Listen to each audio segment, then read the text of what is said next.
this is a quick walkthrough of our recording setup that we're using to record backing tracks and jamming as a basis to create down tempo and chill out tracks, but that have got some spontaneity, so we can be creative instead of being locked into a sequencer and building it all up.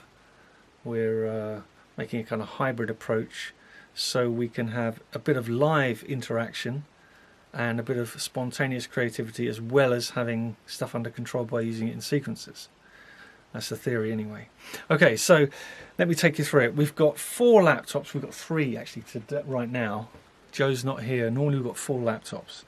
Okay, first piece of equipment I want to draw your attention to is a rather boring piece of equipment here, which is rather necessary. It's an old router, just needs to be plugged in. And what's happening with that is that all 4 laptops are wirelessly connected to it, which means that with the link function in Ableton here, it means if we switch that on in all 4 laptops, it means that we're all synced in tempo. So it means that if one laptop raises its tempo, all the laptops raise their tempo. So we're completely synced, which is rather damn awesome. It's always been a problem to sync electronic stuff, but now with the link, it's awesome with Ableton. Right, okay, so how does it work? So this is our master recording computer. We've got a copy of Ableton on here, and that's all the inputs are coming in here, and they're coming via this mixer. This is the heart of the operation. So we've got my guitar coming in on a stereo channel, we've got Eric's laptop on a stereo channel, we got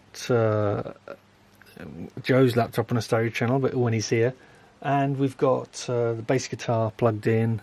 That's 5 sources, 4 stereo sources and 1 mono source. So so my laptop, I can trigger clips with this. I've got my levels here and my effects send and return here, so I can do dub delays and stuff. Trigger clips from here. That output goes to the mixer. Everything records down here. So the bass guitar, the guitar, Eric's laptop, Joe's laptop, this laptop. And a little bit more about this piece of kit here. This is an amazing Behringer X Air 18, I think it's called. Basically it's an 18 input mixer, digital mixer, stage box. What makes it pretty damn awesome is the fact that that's just the stage, that's the input box, but it's wirelessly controlled from here. There you go. So you've got inputs, all your monitoring, and you've got meters and effects, 4 effects, all these sends, a compressor each channel, EQ each channel, gate, blah blah blah, yada yada. You know the business. It's pretty damn awesome. I first saw it at a music festival in the town. They had 5 or 6 stages, and I went round the back and I saw this band setting up, and I saw one of these, and I was looking for the mixer. I said, where's the mixer? And they said, there. Being nosy, I said, well, where are the faders? They said, well, we don't have faders. And then I saw one of the guys go up front with an iPad, and the band was setting up, and he was mixing it from out in front, where you would actually be listening to it. So I thought, better get one of those.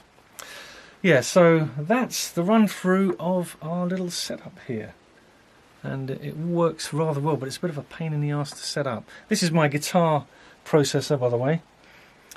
I either use that or a Kemper KPA, which I didn't bring this time. It's at home, hooked up to my studio. And something else which is quite interesting, we've got a headphone amp here.